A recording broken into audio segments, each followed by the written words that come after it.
You're a guy who called the World Series in 1972.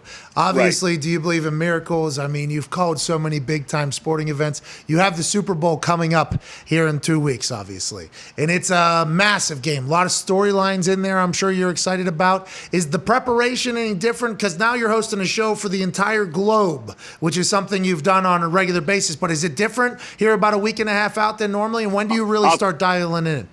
We're already dialed in. I'll tell you, Pat, this is a little different in the sense that we've had the Rams 3 times this year. We had them a couple of weeks ago against Tampa Bay. And so we had them on opening night against Chicago. We had them against Tennessee. So, I live in L.A. I know the Rams kind of inside out. But even Chris Collinsworth, who lives in Cincinnati, we haven't done the Bengals in years. So it's it's fun in a way because had Kansas City been in, we had done Kansas City 5 times this year. So we knew them inside out. Cincinnati, we're kind of starting from a little bit of scratch here. Hold hey, that's the vegetable commission, dude. Who is that? Yeah, I know. No, I can't take this call. How do I decline this right now? Hold on. Here we go. Hey, by the way, there it is again. Technology. Yeah. Hey, you're killing it out. What can I tell you? Thank God I hit the right button.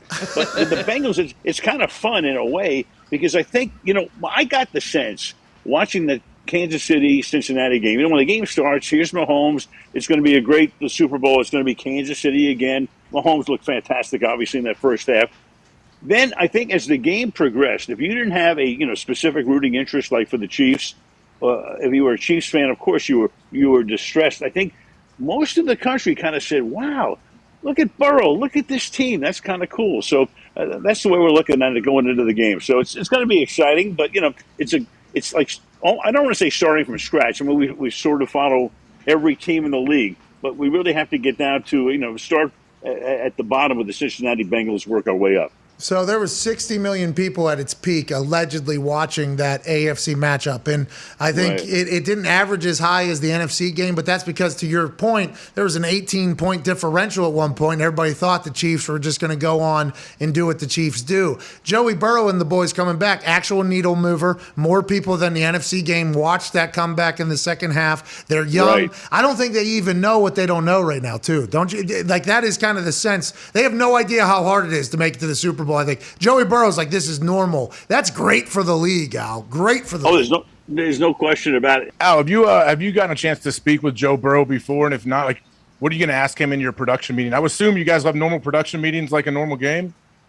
Oh, we will, and I think they're coming out here, and we'll go to practice a few days before the game. No, I've never met Joe Burrow. Looking forward to it. Obviously, I've read a ton of stuff about him, talked to a lot of people about him. He seems like a really, cool guy, obviously. And I'm amazed by and I'm sure you guys are too, the poise. I mean, second year in the league, nothing's too big for this guy.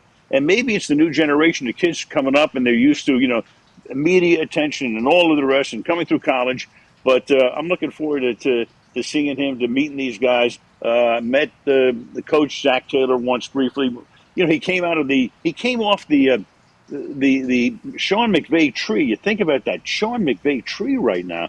LaFleur and you got Zach Taylor is in the game. He had I'm trying to think somebody else he had that's in the NFL right now. But his tree is blossoming. It's like the Garden of Eden. There are some coaches in this league, as you know. Their tree. If Adam and Eve had to eat off some of those other trees, we wouldn't have civilization right now. without mentioning some names. Hey, I appreciate the fact that you've thought that out before, by the way. That is what I like. Yeah, right. Yeah. I was thinking about that in bed last night. I knew I'd be on the show today, right?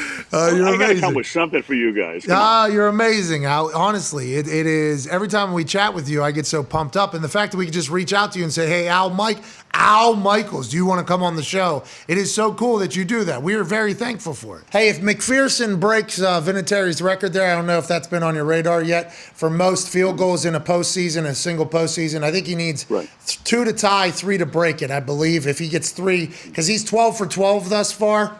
I mean, this dude is unbelievable. You got some good specialists in this game, Al. I just want to let you know that. And this rookie, is next level when it comes to confidence, swing, and everything. He's unbelievable, Al. Oh, well, how about, what he said going out there to kick the field goal to put him into AFC Championship game. Wow, I mean that's great. It's amazing these young guys. That's so different, I think, than years ago. They embrace the moment. It's like with Burrow. Nothing seems too big for him. Same thing with McPherson. Nothing seems too big for him. I don't know. These kids grow up, and maybe it's just watching television and watching the way confident athletes, go about their business. Maybe they take a page out of that book. Well, and also maybe they think this would be great content. Yeah. Hey, all right, so this is a good kick here. This is good content. I tell old buddy, we're going to the AFC Championship. Then I'm going to go knock home a 52-yarder to go through, and I'm going to look away before that thing even goes through like he walks off a putt. It's unbelievable. I can't wait to hear you next Sunday. Thank you for making time to join us, and enjoy the rest of your afternoon, boss.